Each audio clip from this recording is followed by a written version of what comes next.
Salam untuk kita semuanya, berjumpa lagi dengan saya di channel Aritela Tutorial, tempat kita untuk berbagi informasi seputar informasi pendidikan dan informasi guru, serta informasi lain yang ada hubungannya dengan pendidikan dan guru.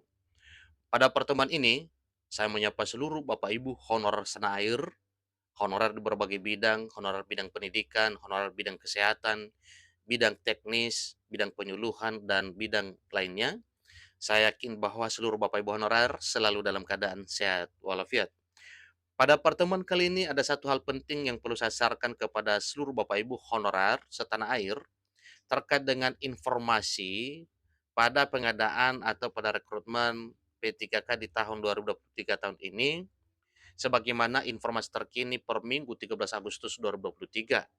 Nah, di sini disampaikan bahwa Kementerian Pan-RB siapkan 80% formasi P3K 2023 untuk honorer. Jadi, terkait dengan hal tersebut juga godok regulasi khusus K2 dan non-ASN. Nah, tentunya ini Bapak Ibu merupakan satu kabar gembira ya, yang membuat Bapak Ibu honorer berbahagia, karena memang diperhatikan oleh pemerintah. Buktinya di sini Kemenpan RB siapkan 80% formasi P3K 2023 khusus untuk honorer. Seterusnya digodok regulasi khusus, ini regulasi khusus untuk K2 dan non-ASN yang sudah memiliki masa kerja lama bahkan puluhan tahun di instansi pemerintah, baik instansi pemerintah pusat maupun daerah. Nah, terkait dengan hal ini Bapak Ibu, simak informasi lengkapnya. Dan jangan lupa tekan tombol subscribe, share, dan komen, serta nyalakan tombol notifikasinya supaya semua informasi yang disalurkan melalui channel ini selalu tampil di layar Bapak Ibu. Tanpa basa-basi lagi langsung pada informasinya. JPNN Jakarta mencatat satu informasi penting untuk diketahui oleh seluruh Bapak Ibu honorer setanah air terkait dengan pengadaan ASN di tahun 2023 tahun ini dari kalangan honorer atau khusus jalur honorer Bapak Ibu. Kementerian Pendayagunaan Aparatur Negara dan Reformasi Birokrasi, Kemenpan RB, Abdullah Azwar Anas, menyiapkan 80% formasi P3K 2023 ini khusus untuk honorer. Ingat Bapak Ibu, 80% formasi P3K 2023 untuk Bapak Ibu honorer.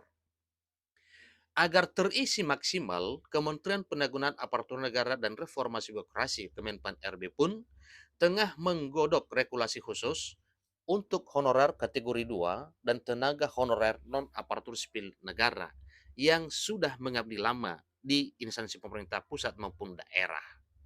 Saat ini teman-teman Kemenpan RB tengah menyiapkan regulasi khusus untuk honorer kategori 2 maupun tenaga non-aparatur sipil negara atau honorer lainnya yang non-kategori dan sudah memiliki masa kerja lama. Ini kata Deputi Bidang Sistem Informasi Kepegawaian Sinka Badan Kepegawaian Negara BKN Suharmen kepada jpnn.com pada hari Sabtu 12 Agustus 2023. Ini pernyataan terbaru Bapak Ibu ya dari Sinka BKN kepada JPNN pada hari Sabtu 12 Agustus. Tujuannya ini kata Deputi Suharmen untuk mempercepat penyelesaian honorer kategori 2 dan tenaga non-ASN sehingga formasinya 80% akan dialokasikan untuk mereka. Pelamar umum tetap diberi kesempatan, tetapi dengan alokasi formasi sebesar 20%. Ini kebijakan besarnya pemerintah ya, ucapnya. Jadi semoga kebijakan besar pemerintah ini untuk Bapak Ibu honorer, sebagaimana yang telah disampaikan oleh para deputi Kemenpan RB ini, bahwa honorer ini benar-benar diperhatikan oleh pemerintah dengan memberi formasi lebih banyak atau lebih besar 80% dibanding 20% untuk formasi umum. Bersyukur dengan keadaan ini Bapak Ibu, pemerintah benar-benar bijak untuk mengalokasikan formasi untuk penyelesaian para honorer, baik honorer kategori 2 maupun honorer non-ASN yang non-kategori, tapi sudah mengabdi lama di instansi pemerintah. Dia juga menegaskan bahwa Kemenpan RB, Kepmenpan RB nomor 571 tahun 2023 tentang optimalisasi pengisian kebutuhan jabatan fungsional teknis pada pengadaan P3K tahun anggaran 2023 yang baru dikeluarkan pada 2 Agustus bukan untuk pengadaan P3K 2023, tetapi ini adalah pada proses sebelumnya.